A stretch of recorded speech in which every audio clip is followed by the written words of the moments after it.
एक से एक होकर गहरी आज कहा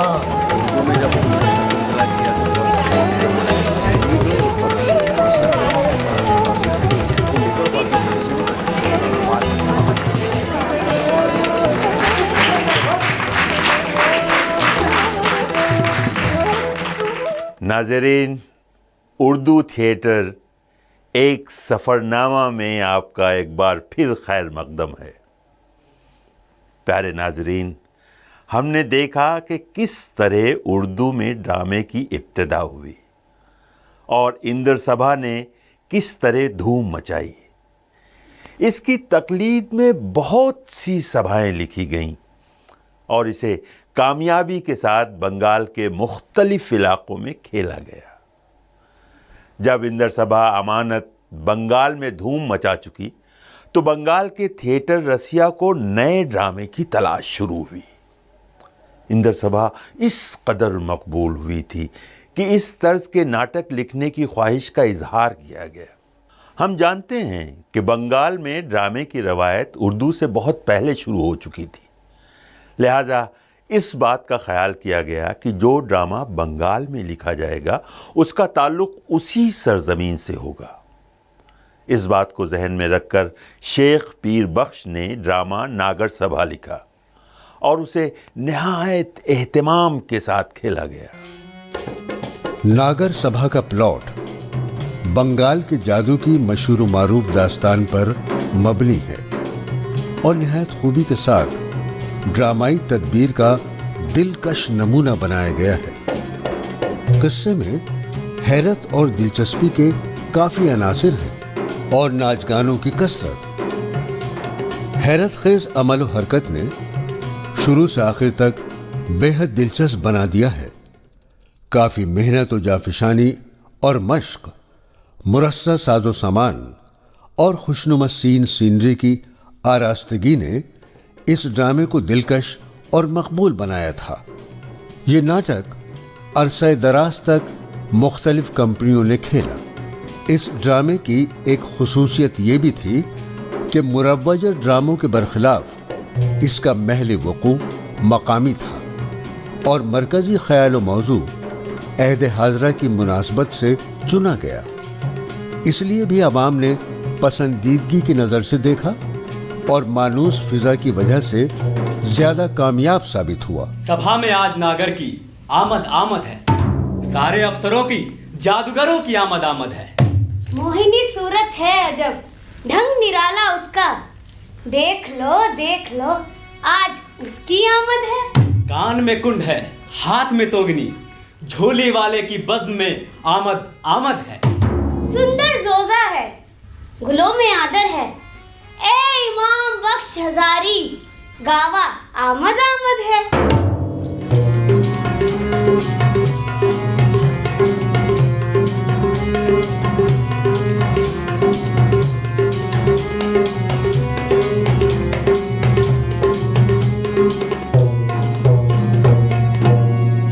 सारी देवी को सुमिर, गीतों को सुरनाए, कहूँ सपेरा में नया, इमाम बख्श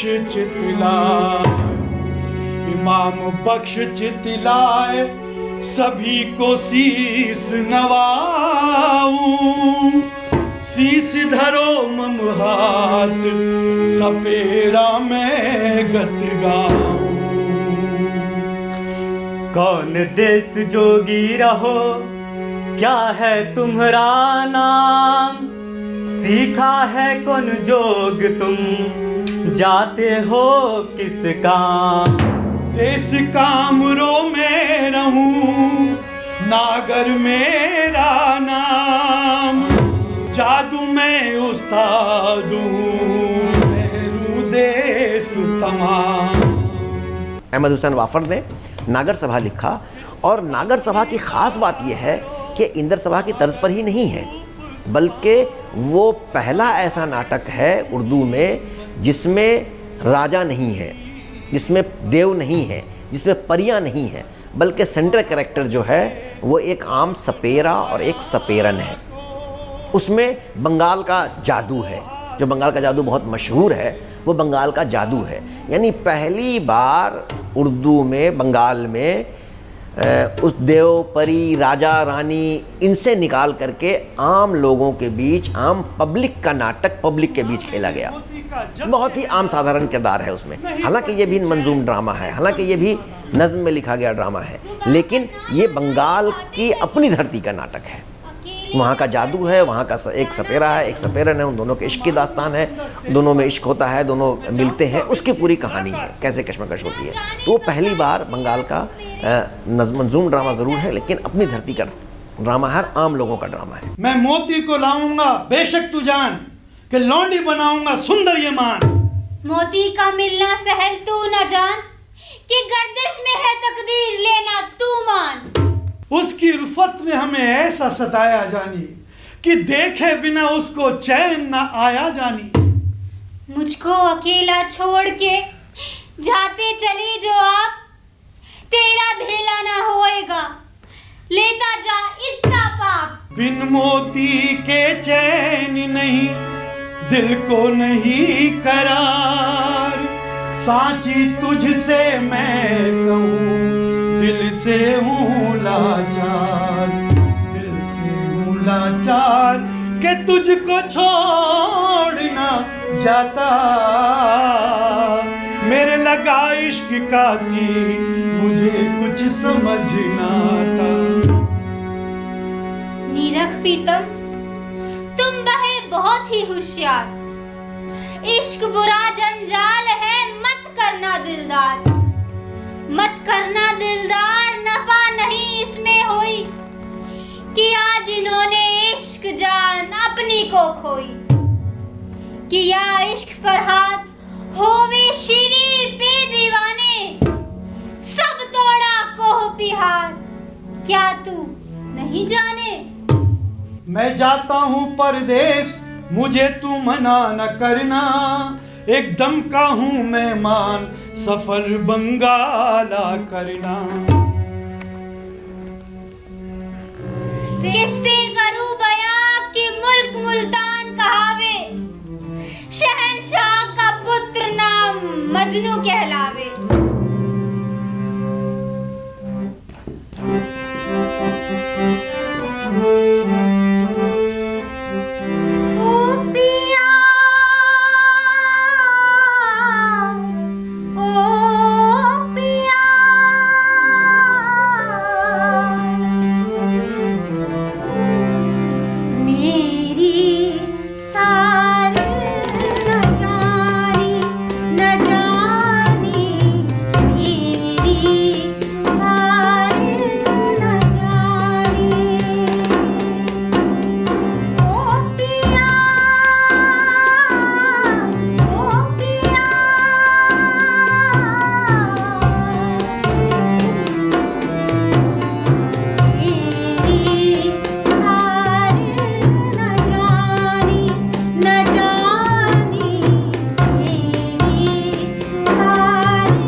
नागर सभा की पेशकश बंगाल में उर्दू ड्रामे के लिए फाले नेक साबित हुई।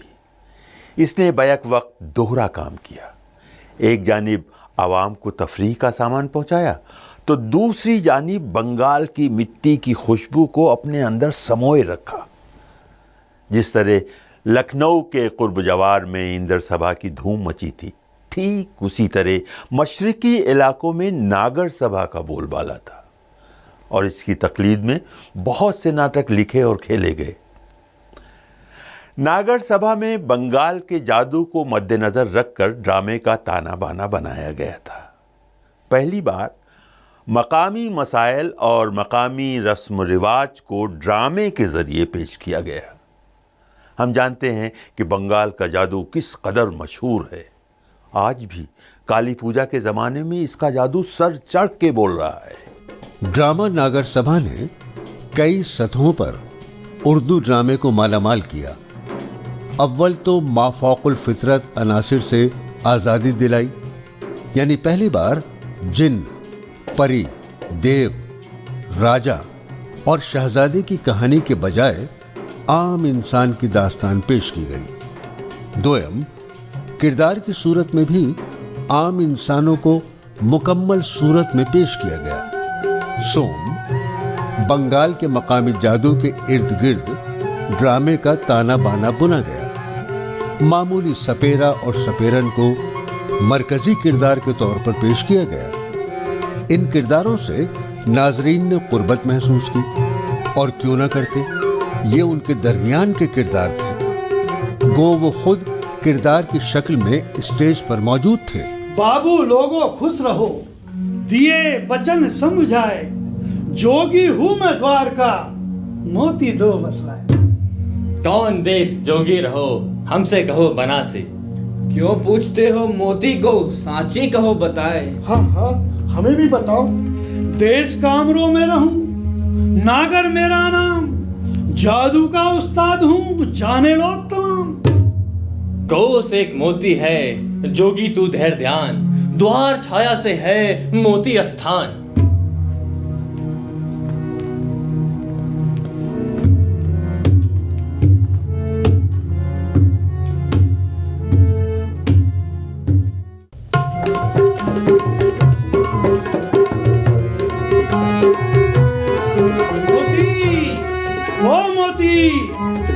मोती मेरा नाम सुन, छोड़ छाड़ सब घर बार, चुप कर बैठी है कहाँ, अब तो दे दीदार।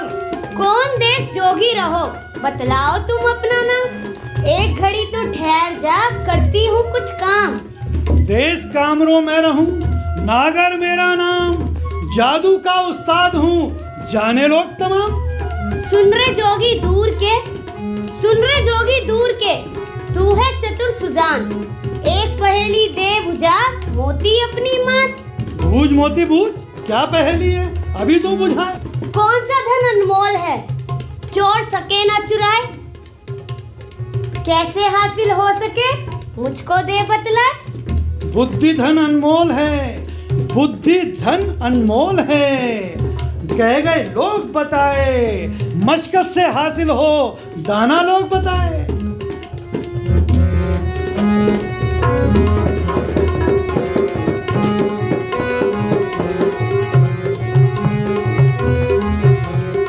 नागर सभा में क्या होता है, नागर सभा का जो मंचन होता है वो दूसरे लोक नाट्यों की तरह गांव में खुली चौपाल पर होता है। चौपाल बड़ी हुई तो चौपाल में कर लिया, नहीं तो तखत लगाकर एक थोड़ा सा स्टेज बना लिया, चार उसमें बांस गाड़ दिए चार तरफ, दो तरफ से लाइट बांध दी और दो तरफ से फूलों की झालर बांध दी, तो एक मंच का सजावट भी हो गया।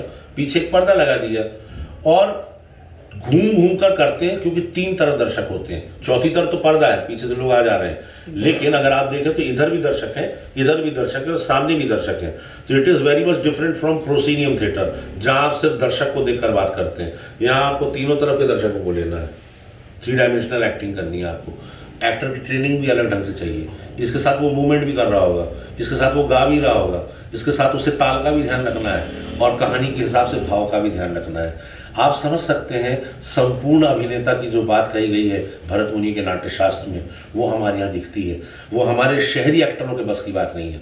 या तो वो स्पीच कर सकते हैं, या मार्शल आर्ट, या तो वो डांस कर सकते हैं, या कार चला सकते हैं, लेकिन वो नाचे गाएं बजाएं और फिर भाव लेकर अभिनय करें। एक प्रोसीनियम थिएटर में अगर नाटक करते हैं तो उसका अप्रोच ही अलग होता है। ये जैसा थ्रस्टिंग थिएटर है जहाँ ऑडियंस तीनों तरफ बैठती है इधर, तो इसके लिए डिज़ाइनिंग अलग हो जाती है, तो वो उस तरह का स्पेक्टिकल हम इसमें नहीं कर सकते हैं जो आम प्रोसीनियम थिएटर में होता है। तो वो रियलिस्टिक भी वो ज़्यादातर करते हैं। हम लोग यहाँ ज़्यादातर सिंबॉलिक सेट्स बनाते हैं, तो हमारा डेकोर ही अलग होता है। ड्रामा नागर सभा की तख्लीक और पेशकश ने बंगाल में उर्दू थिएटर की वो मजबूत बुनियाद रखी जिसने बाज़ाब्ता कंपनी के कायम की राह हमवार की, और बाद में चलकर इन कंपनियों ने उर्दू ड्रामे के फ़रोग़ की राह हमवार की। इसके साथ एक जानिब इंद्र सभा और नागर सभा धूम मचा रही थी, तो दूसरी जानिब नवाब वाजिद अली शाह कलकत्ता के मटिया बुर्ज में नज़रबंद कर दिए गए थे। हम जानते हैं कि वाजिद अली शाह ने लखनऊ में पहले अपनी मसनवियों को पेश किया, उसके बाद ड्रामा राधा कन्हैया का किस्सा पेश किया। चूँकि उन्हें ड्रामे का शौक़ था और ये शौक़ कलकत्ता में भी बरकरार रहा और उन्होंने यहाँ भी ड्रामा खेलने की तैयारी शुरू कर दी। लखनऊ में वो नवाब थे और दुनिया की तमाम सहूलतें इशारा करने पर हाजिर होती थीं। कलकत्ता में ये सहूलत तो थी नहीं, लेकिन शौक़ और हौसला था। यही वजह है कि उन्होंने अपने नामुकम्मल राधा कन्हैया का किस्सा मटिया बुर्ज में मुकम्मल किया। इसे पेश करने में वो एहतमाम तो नहीं किया जा सका जो लखनऊ में किया गया था, लेकिन राधा कन्हैया को मुकम्मल सूरत में कलकत्ता के मटिया बुर्ज में ही पेश किया गया। मैं तो प्रेम दीवानी मेरा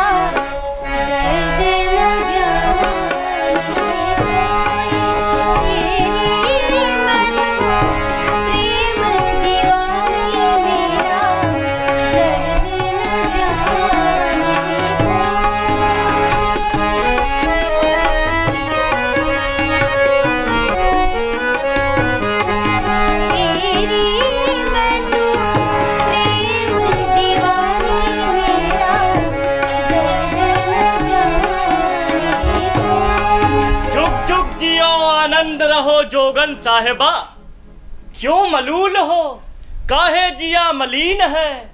24 बरस से एक रंज है। वो क्या रंज है, हमसे कहने का हो तो कहिए। 24 बरस से राधा कृष्ण का नाच नहीं देखा। बस इस बात का गम है, अभी जाता हूँ तदबीर करने को।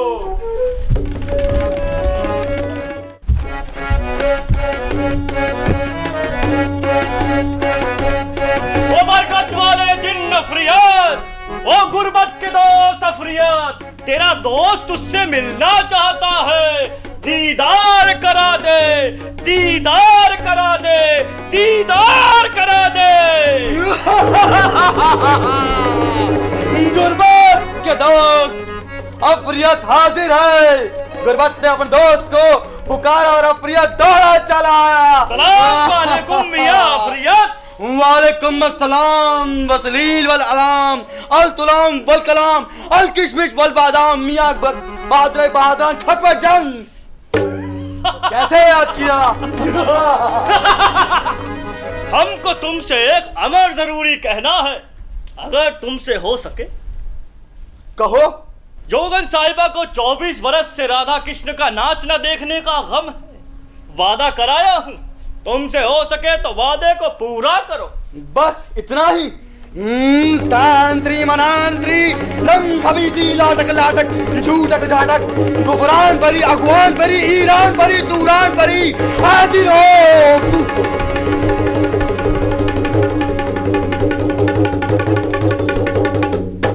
तुमने राधा कृष्ण का नाच तो देखा होगा? जी हाँ।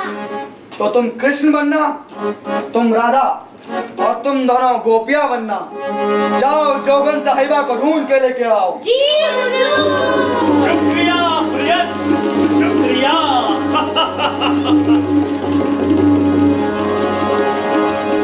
वाजिद अली शाह ने कलकत्ता के मटिया बुर्ज में अपना ड्रामा राधा कन्हैया का किस्सा मुकम्मल किया।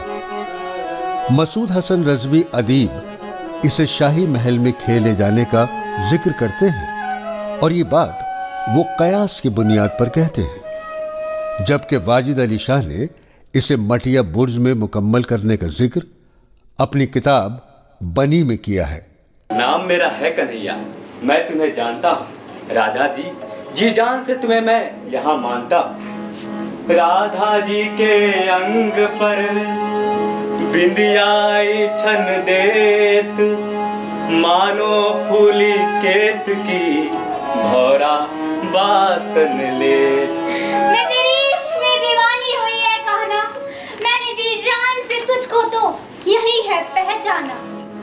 इसके अलावा राधा कन्हैया का किस्सा दो सूरतों में मिलता है। मुकम्मल सूरत में जहां मनाजिर, लिबास और जेवरात के इस्तेमाल का हवाला है और बनी में मौजूद शवाहिद की बुनियाद पर यह पूरे वसूख के साथ कहा जा सकता है कि राधा कन्हैया का किस्सा मुकम्मल सूरत में कलकत्ता के मटिया बुरुज में ही खेला गया। मेरे इश्क में राधा जी मैंने जंगल जंगल छाना, देव परी ने भी मुझको कहीं नहीं पहचाना। शीश मुकुट खट कांचनी कर मुरली और मार, ओ बाकी मोमन में बसे सदा बिहारी लाल। बंगाल में 1795 में ही बंगला जबान में ड्रामे खेले जाने लगे थे। एक रूसी फनकार लेबेदीफ ने ड्रामा बहरूप और इश्क बेहतरीन मुआलिज है 27 नवंबर 1795 को खेला था। नागर सभा खेले जाने के बाद ड्रामे की मकबूलियत को देखते हुए कई कंपनियां कायम हो गईं और उन कंपनियों ने बहुत से ड्रामा निगारों की खिदमत हासिल की।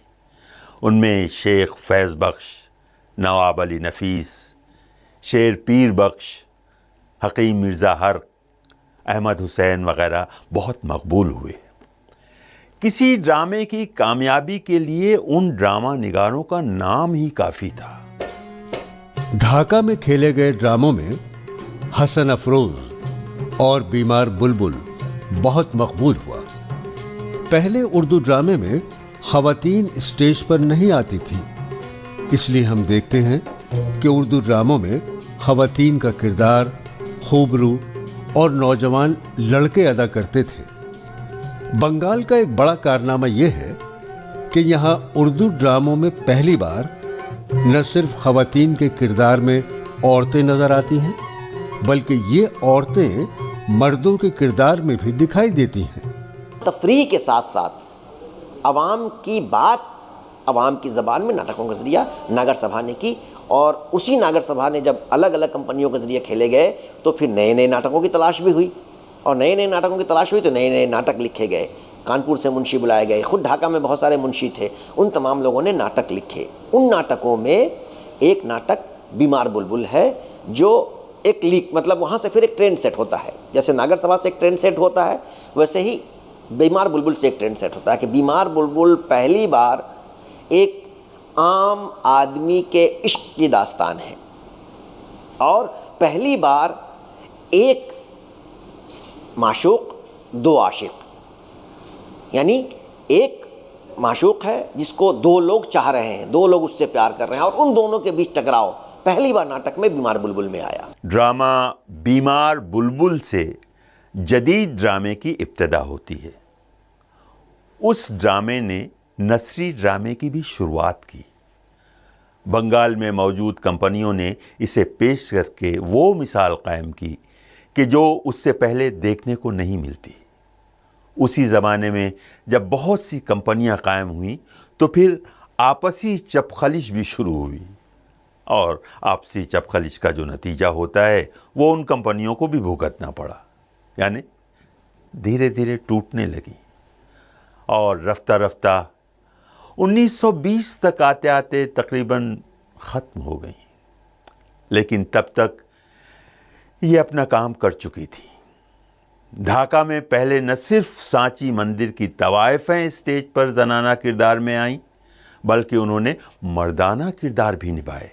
दोयम, यहाँ के बंगाली शुरफा ने अपने घरों में वाक़े नाच घर को उर्दू ड्रामे के लिए मखसूस किया, जिससे गैर उर्दू तक भी उर्दू ड्रामे पहुँचे और मकबूल हुए।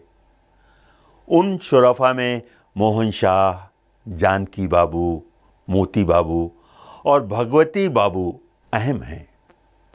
उस ज़माने में उर्दू ड्रामे के कई अदाकार बहुत मकबूल थे।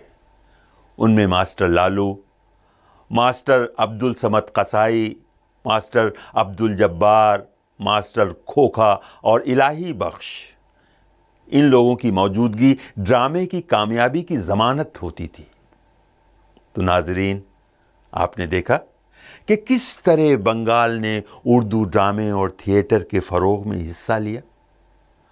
आज का सफ़र यहीं तमाम होता है।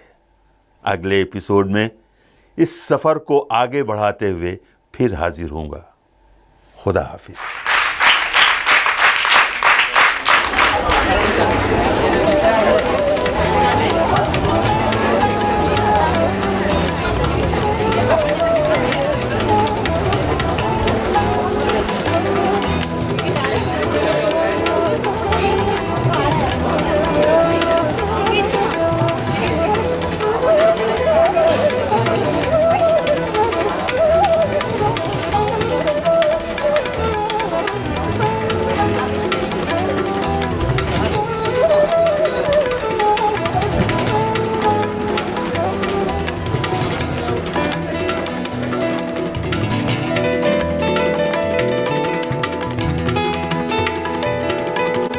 आज से हम ट्रेन में करेंगे चुनावी चर्चा, बात करेंगे उन मुद्दों की जिसका सीधा सरोकार आपसे है।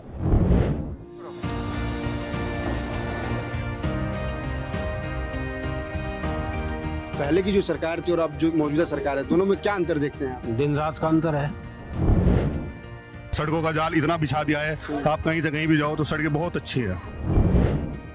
लोग बाग चाहे तो जिस योजना को चाहेंगे उस योजना का फायदा उसको मिलेगा। जो जागरूक है उनको फायदा मिल रहा है। आवास विकासी के तहत हमें बेनिफिट मिला है। अब तो चोरी जारी छुट रही है। यहाँ जो अब क्राइम जितना चल रहा था, क्राइम खत्म है सब।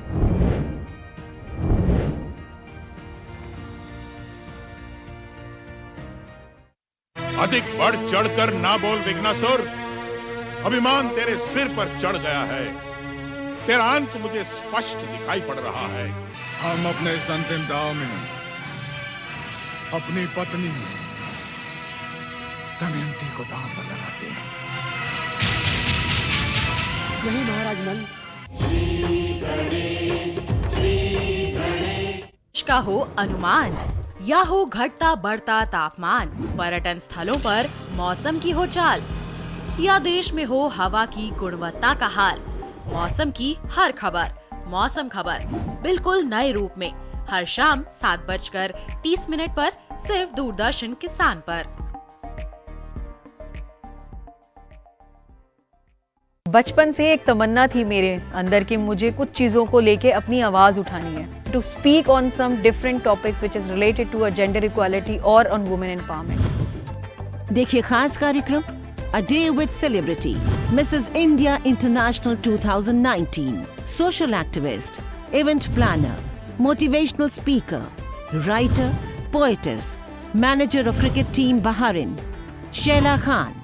इस सोमवार 8:30 बजे DD भारती चैनल। गांव के पुलिस पाटिल को उसके घर में घुस के मारेंगे। फिरंगी इतनी आसानी से भारत माता को नहीं छोड़ेंगे। हमें और बड़ी मात्रा में गोले बारूद इकट्ठा करने होंगे। इसे कुछ भी खाने को नहीं देना चाहिए था। अगर ये भूख और प्यास से मर गया तो इस मौत का दोष हम पर नहीं, भूख पर आएगी।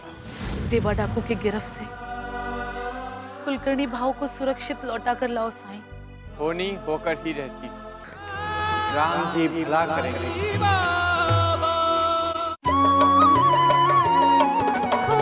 माँ की कोख में सोचे बेटी, प्यारी होगी वो दुनिया। कोई कहेगा लाडो उसको, कोई पुकारेगा मुनिया। जन्म से पहले मौत क्यों दे दी, खता क्या मेरी कह दो ना। जैसे फूल